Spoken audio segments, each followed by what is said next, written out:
할렐루야. 우리 한번 같이 선포하도록 하지요. 하나님이 잘해주실 것입니다.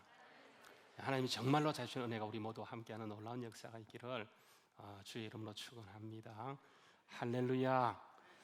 오늘 참 잘 오셨습니다. 또 가정에서 예배드리는 모든 분들을 축복하고 사랑합니다. 주의 크신 은혜가 우리 모든 처소에 놀랍게 임하기를 간절히 축복하고 사랑합니다. 어떤 이제 엄마가 있었어요. 이제 두 아들이 있었는데 두 아들에게 맛있는 이렇게 간식을 만들어주면서 엄마가 아이에게 이렇게 말합니다. 얘들아, 엄마는 참 얼굴도 예쁘지 또 거기에다 요리도 잘해서 여러분들에게 맛있는 간식을 만들어주니까 이렇게 엄마처럼 이런 사람을 사자성어로 하면 어떻게 될까? 이제 답은 금상첨화입니다. 이걸 기대하고 딱 물었는데 아이들이 갸우뚱하더니 뭐라고 답했냐 하면 엄마 과대망상요 이렇게 얘기했어요.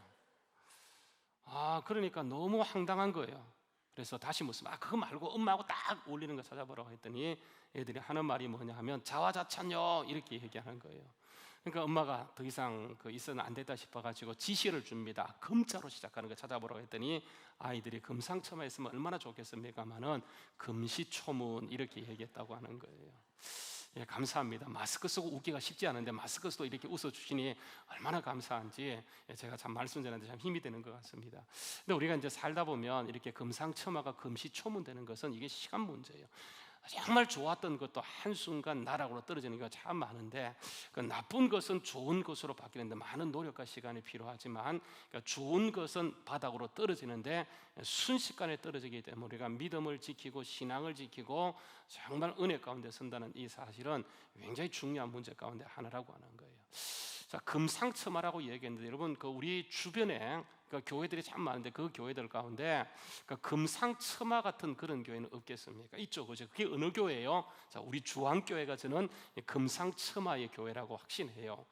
제가 이제 여러분 부활주일 이후로 번개 신방을 거의 이제 시작해서 지금 거의 한 달 가까이 하고 있어요.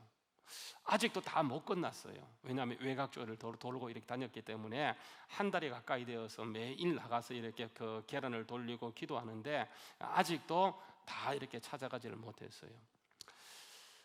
이제 코로나19로 이게 이제 예배 자체가 갑자기 영상으로 전환되면서 영상으로 송출되다 보니까 이 교우들께서는 저를 보고 있지만 저는요 이 교우들을 이렇게 볼 수가 없어서 기도하는 가운데 일명 번개 신방 해가지고 계란 한 판과 함께 가서 이렇게 축복을 하고 기도해 주라는 마음 먹고 그냥 연락도 하지 않고 무조건 찾아가는 겁니다. 있으면 가서 문 앞에 들어가지 않고 문 앞에 서서 기도하고 계란을 전달하고 오고 만약에 없는 그런 경우에는 그냥 문 앞에다 계란을 두고 문고리 잡고 세게 기도하고 오는 거예요. 그러니까 이렇게 이제 한 달이 지나갔고요.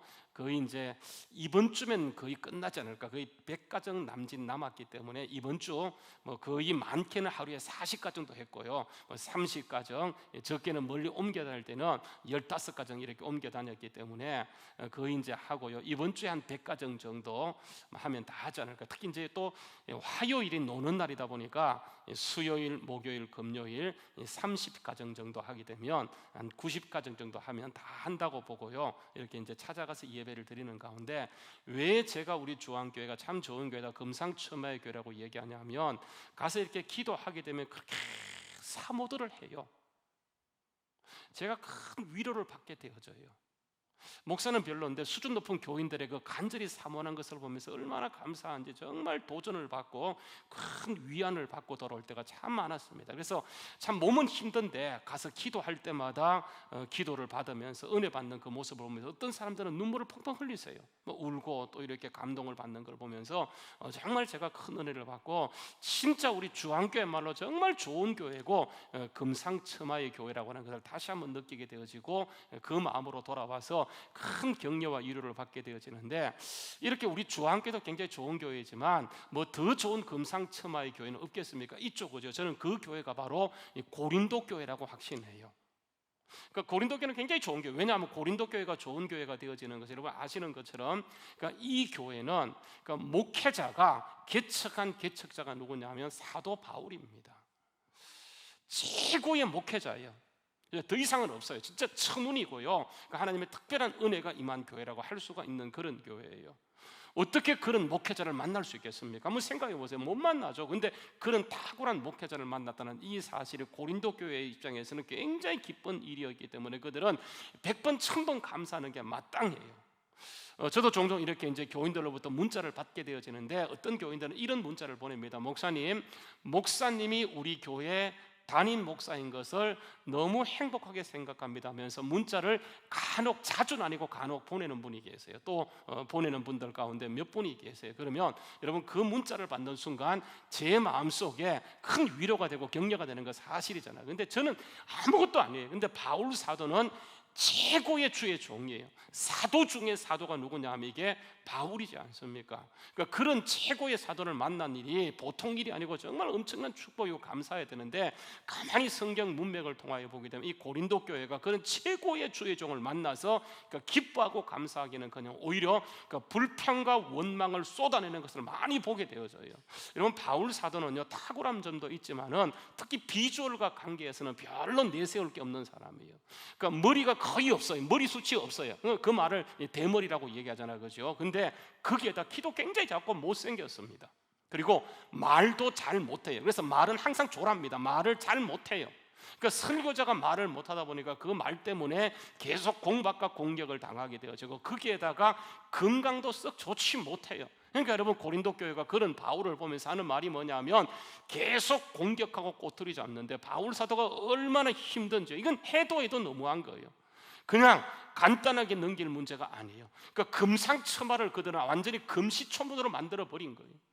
그러니까 얼마나 힘든지요. 여러분, 바울 사도가 그래도 건강도 좋지 않는 상태에서 가서 복음을 전하고 정말 그들을 케어하고 돌보게 되면 감사로 받으면 참 좋겠는데, 사사건건 반대를 이한 반대를 하는 거 있죠.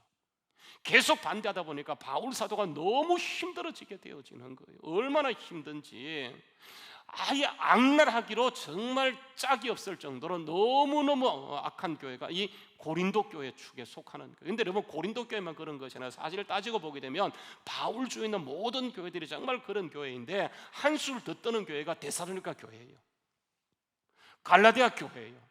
이런 교회들이 짝이 되어서 바울을 공격하며 바울의 약점을 잡고 늘어지게 될 때에 이 바울 사도가 받았던 그 마음의 충격은요, 이루 말할 수가 없는 거죠. 하나님 왜 저들을 나에게 맡겼습니까?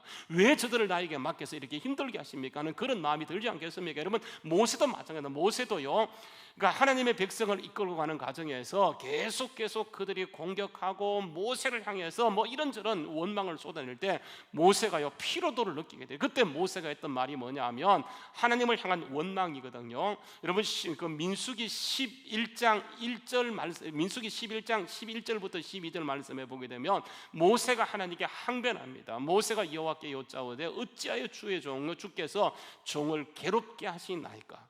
어찌하여 내게 주의 목전에서 은혜를 입게 아니하시고 이 모든 백성을 내게 맡기사 내게 그 짐을 지우게 하십니까? 그렇게 얘기해요. 그리고 여러분 보게 되면 그 다음 절을 뭐라고 얘기하냐면, 하나님 왜 나에게 그들을 맡겼습니까? 내가 그들을 배웠습니까? 내가 그들을 낳았습니까? 어찌하여 나에게 맡겨서 그들을 이끌고 가면서 이 피곤한 인생을, 이 피곤한 힘든 일을 겪게 하십니까? 하는 것이 솔직한 모세의 마음이거든요. 모세가 그랬던 것처럼 바울 사도도 계속 모든 교회들이 바울을 공격하고 공박하면서 반대를 이한 반대를 하게 될 때, 여러분, 바울이 받았던 그 마음의 데미지, 충격이라고 하는 것은 정말 이루 말할 수 없지 않겠습니까? 여러분 어떠세요? 만약에 내 주위에 늘 반대하는 사람만 있다, 반대를 위한 반대를 하기 위해서 정말 그 자리에 있다, 여러분 그런 사람을 만났을 때 그 사람이 좋게 느껴지겠습니까? 아마 아무도 좋게 느껴지진 않을걸요. 잘한다도 힘든 일인데 못한다 계속 꼬집고 늘어진다고 한다면 여러분 그 사람의 모습 자체도 싫을 거예요. 지금 바울도 그런 마음이에요. 지금 고린도 교회가, 갈라디아 교회가, 데살로니가 교회가 잘하는 것을 잘한다고 얘기하지 않고 잘하는 것을 반대로 못한다고 공격하게 되어질 때에 얼마나 힘들고 어려운지, 너무너무 힘들고 어려운 거예요. 여러분 왜 그렇습니까? 왜 고린도 교회가 지금 저렇게 하고 나가는 겁니까? 하나님이 정말 이 지경이 되어지게 되면 하나님께 차라리 바울 사도에게 건강이나 좋게 하셔서 잘 이길 수 하면 참 좋겠는데, 건강도 좋지 않는 상태에서 가는 쪽쪽 저렇게 적들을 만나고 공격을 당하게 되어질 때 바울은 너무 힘든 거예요. 여러분, 고린도후서 11장 24절에 보면 바울이요 그들에게 당했던 일들을 쭉 열거하는데 유대인들에게 40에 하나 감한매를 5번 맞은 거예요. 여러분 40에 하나 감한매는 이거는 완전히 사형에 해당될 정도로 엄청난 죽기 직전까지 때리는 것을 말하는 거예요. 40에 하나 감한매를 5번 맞았고 3번 태장에 맞았으며 1번 돌에 맞고 3번 파선하고 일주일을 깊은 바다 가운데 지냈으며 여러 번 여행하면서 강의 위험, 강도의 위험, 동족의 위험, 이방인의 위험, 광야의 위험, 신의 위험, 광야의 위험, 바다의 위험, 그리고 거짓 형제 중에서 위험을 당하고 또 수고하고 애쓰며 여러 번 자지 못하고 줄이고 목마르며 여러 번 굶고 춥고 헐벗은 일을 복음을 전하는 과정에서 계속 반복되며 당하다 보니까 여러분 이게 얼마나 힘들고 어렵겠냐고 하는 거예요. 너무너무 어렵습니다. 여러분 하나님께서 왜 저렇게 바울을 하시는 건가? 바울 사도가 뭔가 큰 걸 잘못해서 그런 것입니까? 아니에요. 여러분 아시는 것처럼 바울 사도는 완전히 다메섹 도상에서 회심하고 예수를 만난 이후로 완전히 복음의 생명을 걷던 사람이 바울 사도예요. 사도행전 20장 24절 말씀에 보게 되면 내가 달려갈 길과 주 예수께 받은 사명 곧 하나님의 은혜의 복음 증언을 마치려 하면은 내 생명조차도 조금 더 귀한 것을 여기지 아니할 정도로 완전히 복음에 자기 생명을 건 사람이에요. 이게 바울 사도인데 왜 바울이 가는 곳곳마다 한 교회가 아니고 거의 모든 교회가 바울을 저렇게 공격하고 힘들게 하냐고 하는 거예요. 여러분 여기 중요한 이유가 있어요. 여러분 그게 뭐냐면 지금 이제 우리 코로나19가 터지면서 이제 100일이 지나갔습니다. 팬데믹이 오면서 100일이 지나갔는데 이렇게 질본에서 그러니까 코로나19와 싸우면서 여러 가지 캐치프레이즈 이렇게 슬로건들을 내놓았는데 그 슬로건 가운데 하나가 뭐냐면 여러분 이겁니다. 우리는 지금 한 번도 가보지 않는 길을 가고 있습니다. 교과서대로 하는 것이 아니고 어쩌면 교과서를 쓰고 있는지도 모릅니다. 이런 그 캐치프레이즈를 내놓았어요. 여러분 저는 이것이 바울 사도와 관계되는 것이라고 그렇게 생각해 보게 돼요. 바울은요 지금 한 번도 가보지 못한 길을 가고 있어요. 교과서를 쓰는 것이 아니고 바이블, 성경을 쓰고 있다고 하는 거예요. 한두 권의 성경이 아니고 신약 성경이 27권인데 그 가운데 바울 사도가 저런 문제와 사투하면서 기록한 성경에는 몇 권이냐면 10권도 아니고 신약 성경 27권 가운데 거의 절반에 가까운 성경 13권을 써요. 어떤 사람은 히브리서까지 바울 사도가 썼다고 기록하는데 말하고 있는데 그렇게 본다고 한다면 절반이 넘는 숫자를 바울 사도가 기록하는데 하나님이 그 어렵고 힘든 한 번도 가보지 않는 길을 통해서 바울로 하여금 그 성경을 쓰게 하는 여러분 이 말씀 이 성경은 생명의 말씀이잖아요. 여러분 그 말씀을 히브리서 4장 12절에서는 이렇게 합니다. 하나님 말씀은 살았고 활력이 있어 좌우에 어떤 날선 검보다 예리하여 혼과 영과 및 간과 고스를 찔러 쪼개기까지 하며 또 마음의 생각과 뜻을 감찰하고 판단한다라고 말씀하고 있어요. 이 생명의 말씀을 쓰도록 하겠어 하나님께서는 한 번도 가보지 않는 바울을 그 길로 가면서 말씀을 기록하는데 여러분 이 말씀을 한 번도 가보지 않는 길이었지만 오고 오는 세대의 모든 교회가 따라갈 말씀 이것을 바울 사도라 하여금 기록하게 하는 거예요.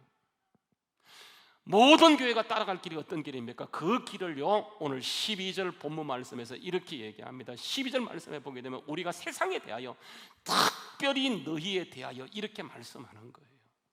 우리가 세상의 사람을 상대할 때 우리를 반대하는 사람을 상대할 때 어떻게 할 것인가? 여러분 바울 사도에게 고린도 교회는요 이게 반대를 위한 반대하는 교회예요. 완전히 쌍손 들고 반대하는 교회입니다. 그런 교회를 생각할 때 정말 치가 떨려야 되는데 바울은 그 교회를 상대하면서 어떠했는가? 3가지로 상대했다고 얘기하는 거예요. 첫 번째는 뭐냐면 하나님의 거룩하심, 두 번째는요 하나님의 진실함, 그리고 세 번째는 육체의 지혜로 하지 않고 하나님의 은혜대로 행했다. 그것이 바로 그의 양심의 증거라고 얘기해요. 여러분 이런 모든 것이 바울 사도의 자랑이라고 얘기하는 거예요. 14절 말씀도 보게 되면 바울 사도가 이런 얘기를 합니다. 너희가 지금은 우리를 부분적으로 알고 있지만 주님 앞에 서는 그날 주 예수의 날에 너희가 우리의 자랑이 되고 우리는 너희의 자랑이 되는 그것이다. 그렇게 말씀하고 있어요. 여러분 정말 이해가 안 가는 것이 뭐냐면 잘 보십시오. 고린도 교회 자랑이 바울인 것은 맞아요.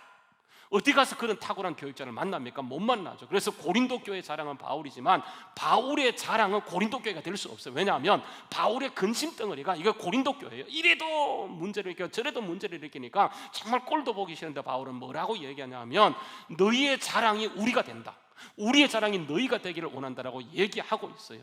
지금은 너희가 잘 모르지만은 주님 앞에 서는 그날에 우리의 자랑이 너희가 되고 너희의 자랑이 우리가 된다라고 얘기하는 거예요. 여러분 고린도 교회가 지금 계속 문제를 삼는 것은 그러니까 바울의 비주얼도 비주얼이지만 오늘 문맥을 통해 보게 되면 바울 사도가 고린도에 가기로 마음에 작정하는데 3번 갈 것을 약속해요. 근데 두 번째 갔을 때, 첫 번째 가고 두 번째 갔을 때 두 번째 큰 마찰이 일어나면서 고린도 교회가 바울에게 엄청난 면박을 주게 되었습니다. 그래서 바울이 두 번째 갔다가는 세 번째 가려고 했다면 못 가요.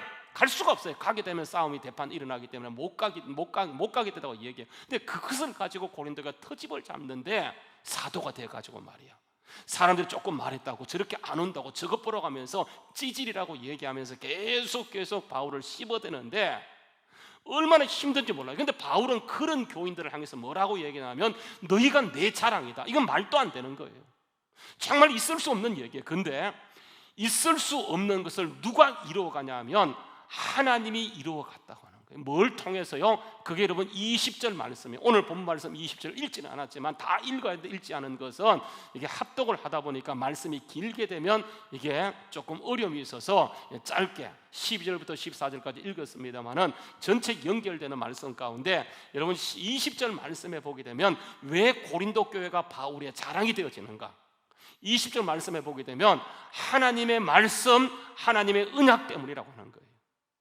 하나님의 약속은 얼마든지 예수 그리스도 안에서 예가 되나니 그런즉 그로 말미암아 우리가 아멘하여, 이해는 되지 않지만 그 말씀 앞에 우리가 아멘하게 될 때 결국은 하나님께 영광을 돌린다라고 얘기하면서 21절 말씀에 보게 되면 우리를 너희와 함께 굳건하게 세우시는데 그분이 누구냐면 하나님이세요. 우리를 너희와 함께 그리스도 안에서 굳건하게 하시는 분은 하나님이신데 하나님이 어떻게 고린도 교회를 세워가는가, 어떻게 사람을 세워가는가, 세워가는 패턴이 3가지예요. 첫 번째가 뭐냐면 모든 일을 하시는 분이 하나님이신데 우리에게 기름을 부으셔서, 우리에게 기름을 부으셔서 연약하고 부족하지만 우리에게 기름을 부으셔서 예수 안에서 굳건하게 세우시는 것이고, 두 번째는 그 다음 절을 보게 되면 그가 하나님이 또한 우리에게 인치시는 거예요. 정말 자격 없는 것들 하나님이 딱 도장을 찍으시고 너는 내 것이라고 확정하는 거예요. 그리고 세 번째는 그렇게 도장을 찍고 나서는 보정으로 그들에게 뭘 부어주시냐면 그들의 마음속에 성령을 부어주시는 거예요. 그래서 보세요, 23절에 보게 되면 내가 목숨을 거는 거예요. 내가 목숨을 걸고 하나님을 불러 증언하노니 내가 다시 고린도에 가지 않는 것은 너희를 아끼라 함이라고 얘기하면서 24절 말씀을 보게 되면 우리가 너희의 믿음을 주관하는 것이 아니라고 하게 돼요. 여러분 모든 목회자가요 범하기 쉬운 실수가 뭐냐 하면 이것입니다. 이게 설교를 하게 되면 설교는 변화에 초점이 있기 때문에 교인들의 삶이 바뀌기를 원해요. 나도 바뀌지 않으면서 교인들이 말씀으로 바뀌기를 원해요. 그런데 여러분 이게 신앙생활 쭉 같이 오래 하다 보면 여러분들이 저에게 실망을 느끼고 또 제가 여러분에게 실망을 느끼는 것은 바뀌지 않는 거예요. 우리 목사님이 좀 바뀌기 위해서 기도했는데 다음 주에 가서 보면 똑같은 모습이에요. 바뀌지 않는 게 힘들잖아요. 그렇죠? 마찬가지예요. 반대에도 마찬가지예요. 좀 바뀌었으면 좋겠는데 바뀌지 않는 거예요. 바울 사도도 고린도 교회가 힘들게 할 때 계속 기도하면서 이 교회가 바뀌기를 원했어요. 바뀌지 않는 거예요. 그래서 여러분 24절 말씀에 다시 가서 보게 되면 그러니까 우리가 너희의 믿음을 주관하는 것이 아니라고 하는 거예요. 바울도 사람이기 때문에 그들이 힘들 때 그들의 믿음을 주관하려고 했었어요. 그런데 그걸 주관하지 않고 오직 돕는 자로 서서 하나님이 너희를 주관할 것을 그렇게 강력히 원해요. 바울이 주관할 때는 그들이 정말 반대하고 반대를 위한 반대를 했지만 하나님이 주관할 수 있도록 바울 사도가 돕는 자로 서게 될 때에 그들의 믿음이 주 안에서 반드시 서게 되었다고 하는 거예요. 여러분, 변화라고 하는 것은 사람이 이루는 것이 아니에요. 제도가 이루는 것이 아니에요. 정치가, 도덕이, 윤리가 이루는 것이 아니고, 율법이 사람을 바꾸는 것이 아니고, 하나님의 은혜가 임하면 바꾸는 거예요. 여러분이 가장 중요한 거예요. 하나님이 바꾸라는 것을 자꾸 사람이 바꾸려고 하다 보니까 잔소리하게 되고 이것 때문에 마찰이 일어나게 되어지는데 문제가 심각해지게 되어져요.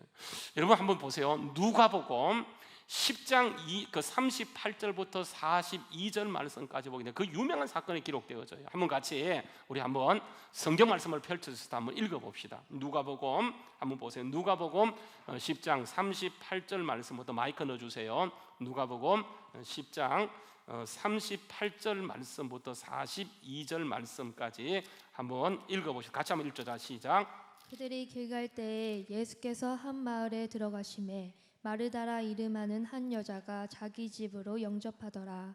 그에게 마리아란 하는 동생이 있어 주의 발치에 앉아 그의 말씀을 듣더니 마르다는 준비하는 일이 많아 마음이 분주한지라. 예수께 나아가 이르되 주여 내 동생이 나 혼자 일하게 두는 것을 생각하지 아니하시나이까. 그를 명하사 나를 도와주라 하소서. 주께서 대답하여 이르시되 마르다야 마르다야 내가 많은 일로 염려하고 근심하나 몇 가지만 하든지 혹은 한 가지만이라도 족하니라. 마리아는 이 좋은 편을 택하였으니 빼앗기지 아니하리라 하시니라. 오늘 말씀해 보게 되면 두 사람이 등장합니다. 마르다, 마리아예요. 자매예요. 그럼 이 두 사람의 차이가 뭡니까? 뭔 차이죠? 뭐가 달라요? 기준이 달라요. 중요한 것이 달라요. 마르다는 뭐가 중요해요? 예수님께 맛있게 식사를 준비해서 그에게 대접하는 게 중요해요. 마리아는요, 중요하게 여기는 것이 뭐냐면, 기준이 뭐냐면 주님 말씀이 중요해요. 마르다가 막 준비해서 왔다 갔다 할 때 눈치 주지 않았겠어요? 눈치 주죠. 그것을 못 느끼겠어요? 충분히 느끼죠. 언니가 눈치 주는 것을 못 느끼죠.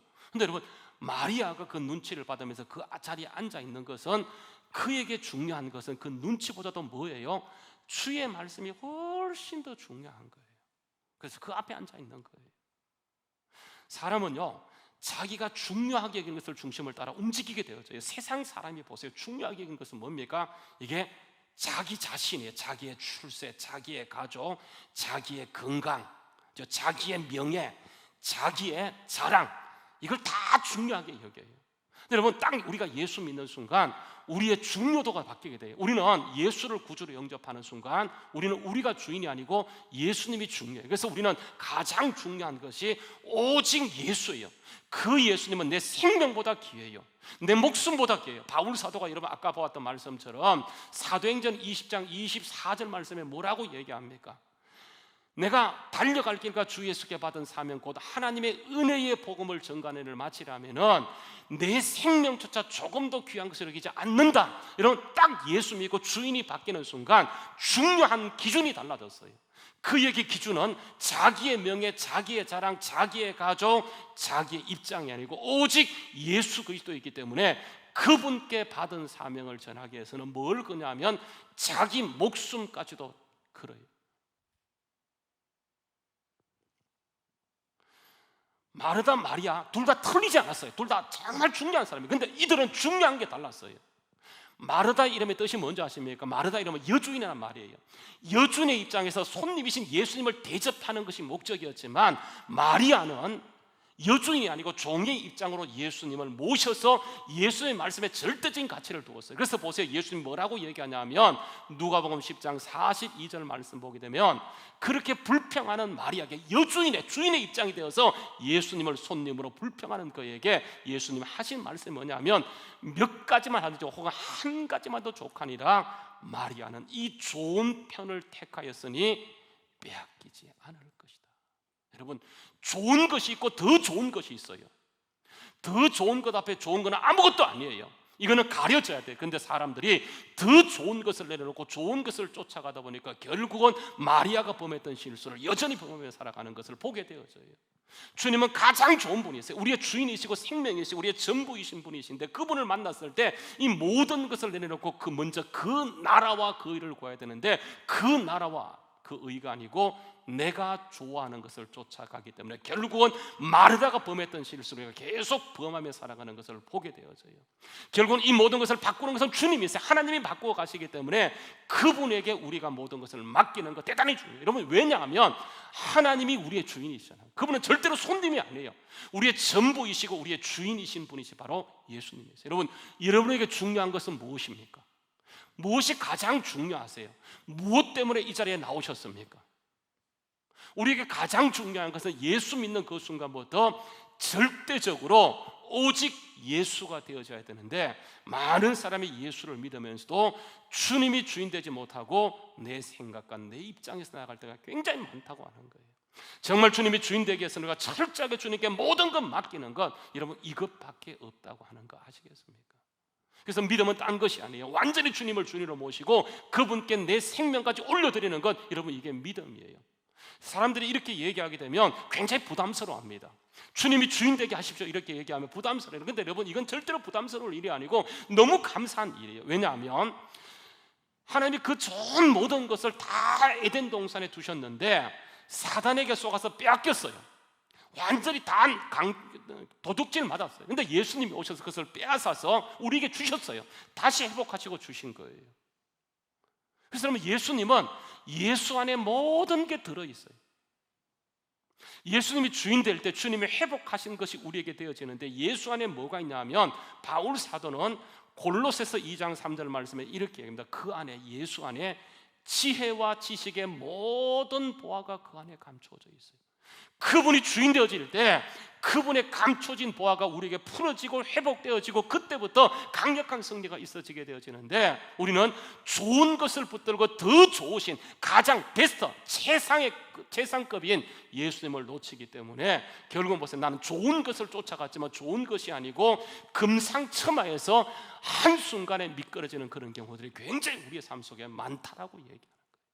여러분, 바울 사도가 보세요. 그가 정말 회심하고 나서 그전에도 그가 참 멋있는 사람이었지만 완전히 예수님을 만나고 예수님이 최고의 주님인 줄 알고 그는 모든 것을 그래요. 여러분, 그래서 여러분 잘 아시는 건, 내가 살아도 주를 위해 살고 죽어도 주를 위해 죽나니, 내가 사나 죽으나 누구의 것이라고요? 주님의 것이라고 얘기하면서 주님 앞에 완전히 자기의 생명을 걸어요. 여러분, 이렇게 바울 사도가 정말 그 어렵고 힘든 상황 속에서도 40에 하나 감면을 5번 맞으면서도 완전히 사선을 넘나들면서도 그가 예수밖에 다른 것이 없었기 때문에 철저하게, 그는 철저하게 예수님께로 움직이는 삶을 살아갔던 것을 보게 되어져요. 바로 이 길이 우리가 걸어갈 길이에요. 많은 사람의 문제를 만나게 될 때 보세요. 어떻게 움직이냐 하면 자기가 좋아하는 쪽으로 움직이는 그런 경우들이 굉장히 많다고 하는 거예요. 그 끝은 분명해요. 주님을 쫓아가면 지금은 미약해도 나중에 힘이 창대케 되어지는데, 내가 좋아하는 쪽을 쫓아가게 되면 여러분, 지금이 좋아 보이지만 그 끝은요, 파멸과 멸망이라고 하는 거예요. 왜냐하면 주님만이 생명이요, 주님만이 승리요, 주님만이 능력이요, 주님만이 우리의 보화이기 때문에 그분을 쫓아가게 되면 지금은 아무 결과가 보이지 않지만 그분이 이루신 승리가 반드시 우리에게 주어지기 때문에 가는 쪽쪽 승리하게 돼 있어요. 근데 많은 사람이요, 흉년당하고 어려움을 당할 때 어디로 방향을 터냐 하면 세상으로 방향을 터. 여러분, 이게 비극입니다. 그걸 잘 보여주는 것이 여러분, 이게 룻기예요. 룻기. 여러분, 룻기 1장을 가서 보게 되면, 룻기 1장을 보게 되면요, 사사들이 처리하던 그때, 사사들이 치리하던 그때에 그 땅에 흉년이 들게 되자 유대 땅 베들레헴에 유대 지파 베들레헴에 살고 있던 사람들 가운데 엘리멜렉이라는 사람이요, 그 흉년을 만났을 때 하나님의 말씀과 약속을 따라가는 것이 아니고, 이게 더 좋은 것, 최고의 것을 쫓아가는 것이 아니고 좋은 것을 쫓아가요. 그래서 사사들이 치리한 때에 그 땅에 흉년이 들매 유다 베들레헴에. 여러분, 베들레헴은 뜻이 뭔지 아십니까? 벳이라고 하는 것은 집이란 뜻이에요. 레헴은 빵입니다. 떡집이란 말이에요. 거기는 항상 양식이 있었어요. 근데 혹가다 흉년이 들게 되면 떡이 사라져요. 그래서 저기에 나오는 저 사람이 어떻게 했냐면 엘리멜렉인데요, 한번 보세요. 사사들이 치리한 때 그 땅에 흉년이 드니라. 유대 베들레헴의 한 사람이 그의 아내와 2 아들을 데리고 어디로 움직였냐 하면 약속을 따라 움직이지 않고 좋은 것을 따라가요. 그래서 모압에 가서 살게 되어지는데, 그 사람이 누구냐면 엘리멜렉. 여러분 엘리멜렉은 뜻이 뭔지 아십니까? 나의 하나님이 왕이라고. 엘리 라바 사박다니. 엘리가 나의 하나님, 나의 하나님 거죠. 엘리는요 나의 하나님이란 말이고 멜렉은 왕이란 말이에요. 그러니까 엘리멜렉은 하나님을 왕으로 섬겼던 사람이에요. 그런데 이렇게 엘리멜렉이 흉년이 찾아오게 되자 더 좋은 것이 아니고 좋은 것을 쫓아서 모압으로 갑니다. 엘리멜렉의 부인은 나오미예요. 기쁨이란 뜻이에요. 그런데 여러분 이 나오미도 역시 남편을 따라 거기에 갔다가 돌아올 때는 그의 이름을 자기가 스스로 고쳐요. 나를 나오미라 하지 말고 뭐라고 얘기하라고 합니까? 말하라 하라. 내 인생에 썸물 만나서 너무 힘들다라고 얘기하게 되어져요.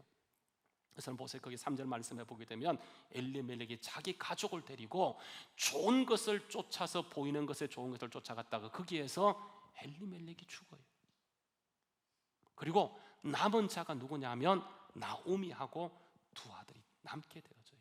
4절 말씀해 보게 되면 이 나오미가 두 아들을 위해서 모압 여자를 취합니다. 그래서 말론과 기론을 향해서 두 여자를 취했는데 이게 오르바이고 룻이에요. 룻. 근데 여러분 그 다음 절 보십시오. 5절 말씀해 보게 되면 결국은 말론과 길론도 죽어요. 그러니까 여러분 좋은 것을 쫓아가는데 거기에서 남은 것은요 남자는 다 죽고 여자 3명, 과부 3명만 딱 남게 되어져요. 기가 막히는 거 있죠. 좋은 것을 쫓아갔는데 거기에서 최악의 상태를 만나게 되어져요. 그래서 그때 나오미가 깨닫고 여기 있으면 안 되겠다 생각하고 이제 다시 돌아오게 되는데 문제가 누구냐면 이 두 자부, 젊은 자부가 문제예요. 그래서 나오미가요 그들에게 설득합니다. 나는 낙이 없는 여자, 나는 말하다. 내 인생에 낙이 없다. 너희 빨리 돌아가서 너희 본토로 돌아가라고 했을 때에 여러분 보십시오.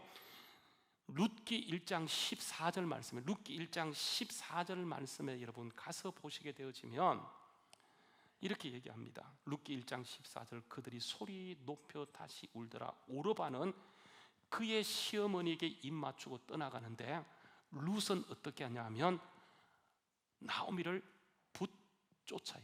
붙쫓자는 말이 그냥 쫓아가는 게 아니고 완전히 껌딱지가 되어서 절대로 떨어지지 않는 것. 여러분 이걸 붙쫓아라고 얘기하게 되어져요. 그래서 하는 말이 뭐냐? 어머니 하나님이 내 하나님이고 어머니의 백성이 내 백성이고 어머니가 가는 곳에 나도 가게 돼. 어머니가 죽는 곳에 나도 죽겠다라고 얘기하면서 절대로 안 떨어져요.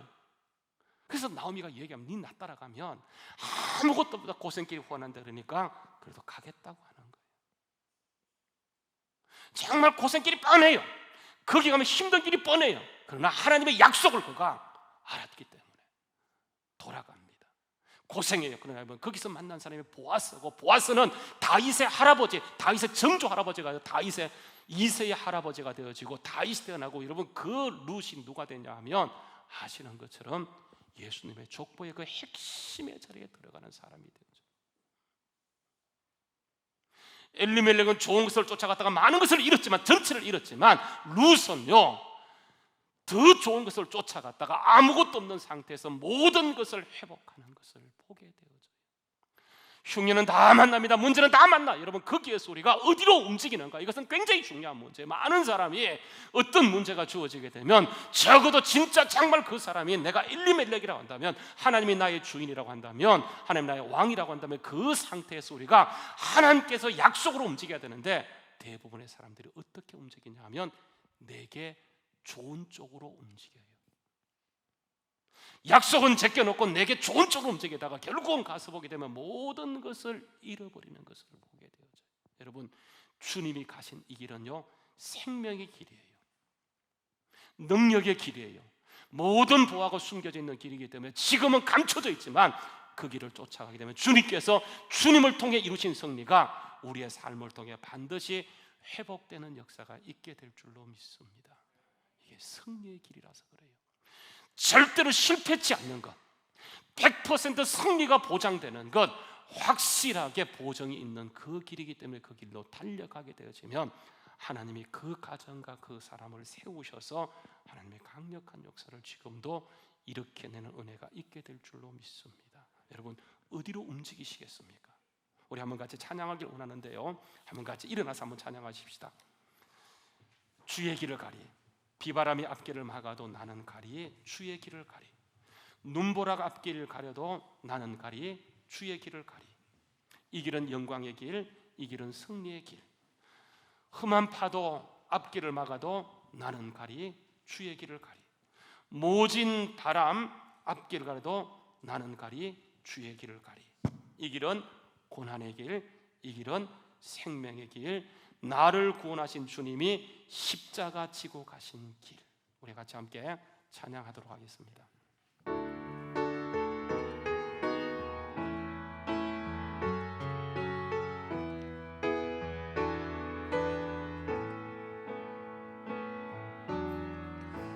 비바람이 갈 길을 막아도 나는 가리 주의 길을 가리.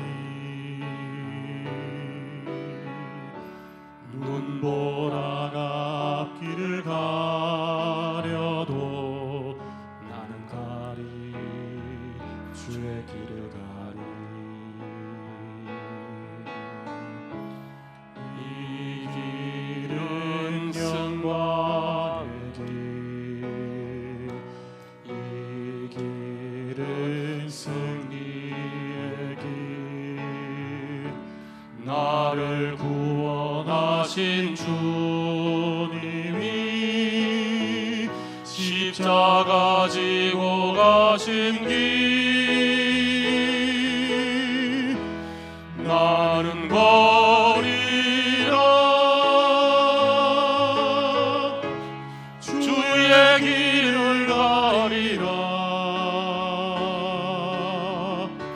주님 발자취 따라 나는 가리라.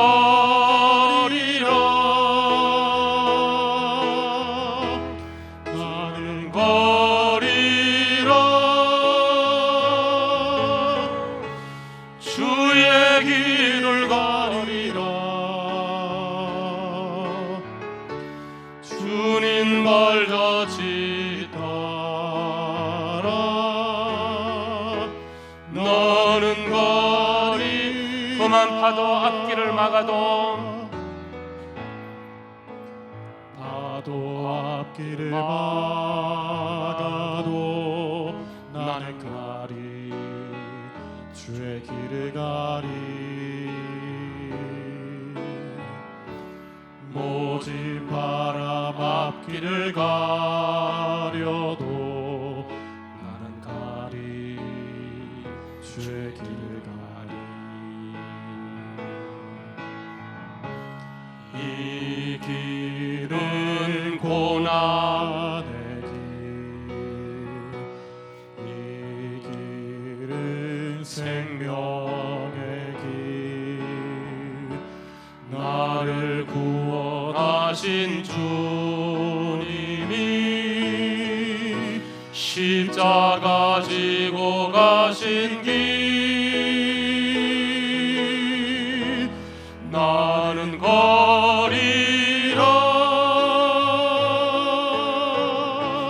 주의 길을 가리라.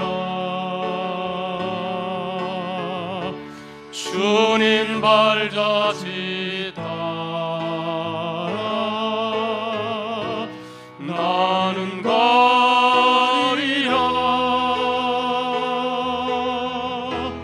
나는 가리라. 주의 길을 가리라. 주님 발자취 따라 나는 가리라. 다시 한번 나는 가리라. 나는 가리라.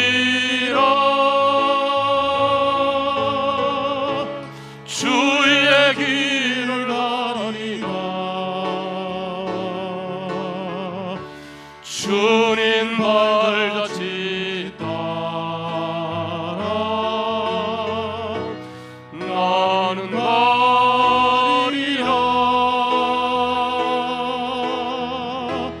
나는 가리라.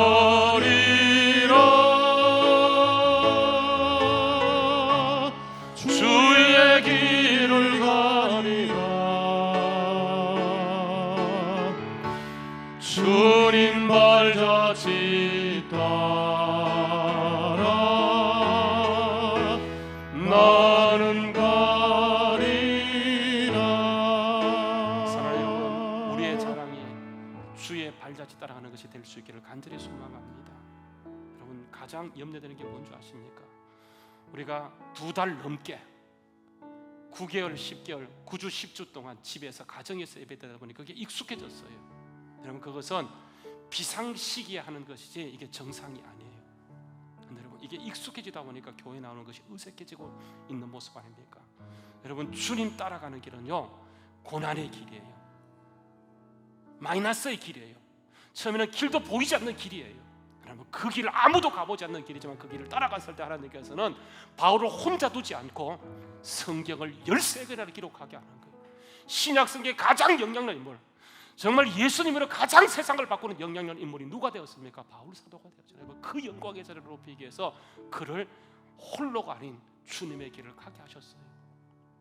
여러분, 오늘 우리가 드리는 이 예배는요, 비상시에 드리는 예배, 코로나19로 인해서 어쩔 수 없이 드리는 것이지, 여러분, 이 길은 정상이 아니에요. 지금 보세요. 옛날에는 마스크 쓰면 비정상이, 지금 마스크 안 쓰면 비정상이 되어버렸어요. 그러나 다시요, 우리가 주님의 길을 가게 될 때 그 길은 고난의 길처럼 보여요. 이 길은 정말 희미하게 보여요. 그러나 처음은 미약하지만 그 약속의 언약의 말씀을 붙들어갈 때 그리스도 안에서 얼마든지 이해가 되고 승리를 주어지게 되는데, 우리가 좋은 길, 더 좋은 길이 있는데 좋은 길을 쫓아가다가 진짜 더 좋은 것을 놓쳐버리지 않는지 한번 다시 보면서, 하나님, 가장 좋은 예수님, 오직 예수님만 쫓아갈 수 있는 능력과 권세를 달라고. 흉년 만나고 어려움을 만나고 우리가 어디로 방향을 터는가에 따라서 완전히 모든 게 달라지게 되어진 하나님, 다시 한번 우리에게 성령의 기름 부으시고 성령의 충만함을 더하셔서 어떤 여건 가운데서도 우리가 주님께로 방향을 돌릴 수 있도록, 말로만 우리가 정말 엘레멜렉이 아니고 진짜 주님이 나의 왕이 될 수 있도록 하나님을 다스려 달라고, 우리에게 은혜를 베풀어 달라고 우리가 한번 같이 다 같이 합심해서 기도하는데, 여러분, 가정에 있는 분도 한번 결단하십시다. 여러분, 좋은 것은 좋은 것처럼 보이지만 결국은 그것은 딱 공식처럼 정해져 있어요. 그러나 더 좋은 길은 지금은 더 좋은 길처럼 보이지 않지만, 여러분, 거기에서 우리가 주님을 따라갈 때에 주님은 우리를 홀로 두지 않고 모든 걸 회복시키는 것을 보게 되었어요. 여러분, 룻이 대표적인 케이스예요.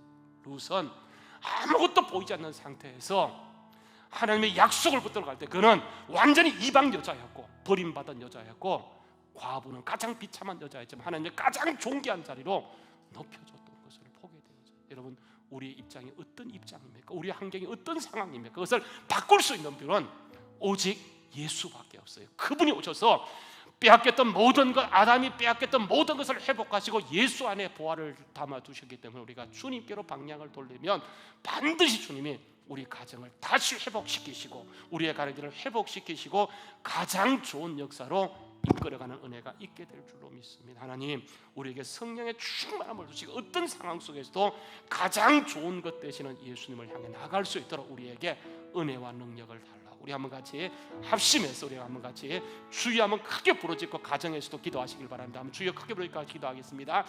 주여!